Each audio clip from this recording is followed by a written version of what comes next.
Улсын хурлын дарга амар эсгэлэн Их Британи, Умард Ирландын нэгдсэн хаант улсад албан ёсны ажил хийх үеэрээ тус улсад амжилттай ажиллаж хөдөлмөрлөж яваа Монгол залуустай уулзсан. Тэдний нэг нь Кембриж их сургуулийн судлаач доктор Ганбаатар байлаа. Тэрээр одоо хор тавдрыг гэрт илрүүлэх хоргүй төхөөрөмжийг бүтээхээр ажиллаж байна. Ганбаатар Кембриж их сургуульд байгалийн ухаан инженерчлэлийн чиглэлээр докторийн дараах судлаач, оптоэлектроникийн судалгааны багийн дэд ахлагчаар ажилладаг. За тэрээр 2020 онд Японы Кёшиг их сургуульд докторийн зэрэг хамгаалсан. Шинэ төрлийн Перовскид нарны зайн судалгаанд доктортой байдал Талстын стехометрийн асуудлуудыг шийдвэрлэхэд томоохон ахиц гаргаж, энэ чиглэлийн дэлхийн тэргүүлэх зэрэглэлийн шинжлэх ухааны сэтгүүлүүдэд өгүүлэлээ хэвлүүлжээ. За түүний доктортой байдлын судалгааны үр дүн нь дэлхийн рекордыг 2 удаа шинжилэн тогтоосон байна. Үүнийг үндэслэн Кембриж их сургууль ажилд оржээ. Одоо Кембриж их сургуульд хийж байгаа түүний судалгааны ажил үйлдвэрлэлд амжилттай нэвтэрч чадвал хор тавдрыг эмнэлэг орж амжаагүй ч маш эрт мэдэх боломжтой болно гэж тэрээр ярьлаа. Одоо эрүүл мэндийн чиглэлд одоо жишээлбэл тархины томограф, уушигны томограф, тэгээд мөн бүтэн биеийн одоо энэ шинжилгээнүүдийг хийн. Тэгэхээр энэ яг ямар чиглэлээр хэрэглэгдэх вэ гэхээр одоо жишээлбэл хүн төрөлхтөн хавдраас болж маш их олон хүн нас бардаг. Тэнгүүд хавдрыгаа мөн 3 болон 4-р үе дээр нь л мэддэг ихэнх хүмүүс.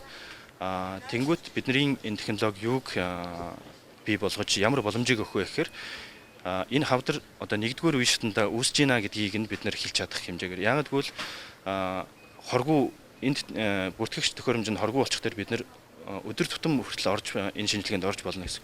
Тэгэхээр бид нэр энэ технологи онгоц буудлын дээр тавилаа. Тэнгүүд онгоцоор нисээд бууж байгаа хүмүүс эрдэнэгийн туяаны бүтэн шинжилгээнд ороод гарна гэсэн. Тэгэхээр өдөр болгон ингээд шинжилгээг аваад тахаар хаана хүний биеийн яг хаана ямар хэмжээний эсвэл бөөгнөрөөд ямар хавдар үүсэж байна.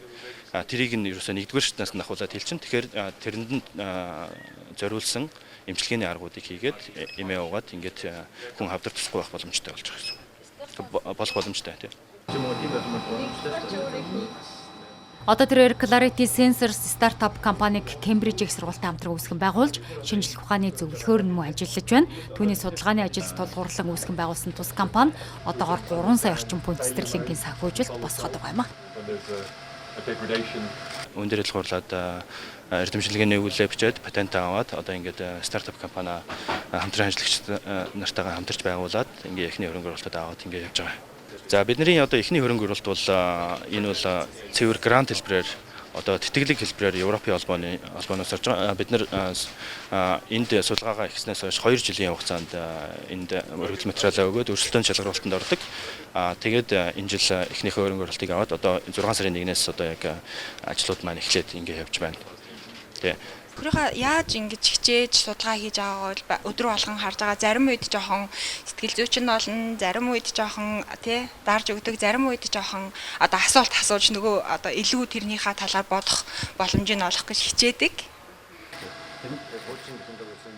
Ганбаатарын гэр бүл 2017 онд хилэндээс талхсан. Тэрээр нөхцөл нь бүрдүүлэх орондоо очиж ажиллах хүсэлтэй. Хэрвээ боломж нь бүрдэхгүй бол хилийн чандаас ч зөвлөөд ажиллана гэж ярьж байлаа. Тэгэхдээ боломж байхгүйгээд хойшоо суугаад байна. Тэгэхээр хизээ нэгэн цагт хин нэгэн зөрөгтэй хүн эхлүүлэх хэрэгтэй. Тэгээд мөн яг тодорхой хэмжээний хамгийн ирээдүйтэй гэсэн чиглэлүүдээс сонгоод тэндээ маш зөрөгтэй хэдэн сая доллараар нь хөрөнгө оруулалтыг хийх хэрэгтэй. Тэрнээс ерөөхдөө Монголын шинжлэх ухааны технологийн энэ санхүүжилтүүд яаж яваад байна гэхээр маш бага ерөөсөө нэг 20 хэдэн сая төгрөг. Тэрүүгээр чи ганцхан ширхэг бодисол хөдөлж авна энд. Тэг өөр юу ч хийж чадахгүй. Тэрний оронд хэдэн сая доллараар нь тэгэхээр чинь за нэг үсрээл за нэг 10 сая доллар гэхэд нэг улсын хувьд бол тийм том мөнгө биш шүү дээ. Тийм ээ. Яг зөв юмдаа нэг хэдэн километр замын л мөнгө шүү дээ. Судлаач доктор Ганбаатар цаашид эх орондоо уул уурхайн салбартай хамтран Кембриж их сургуулийн технологиг нэвтрүүлж, ашигт малтамлын дээжүүдийг наривчлан шинжилж, газрын ховор болон үнэт деталуудыг илрүүлэх ялгаа авах хамтарсан төслүүдийг хэрэгжүүлэх чиглэлээр ажиллах сонирхолтой байна.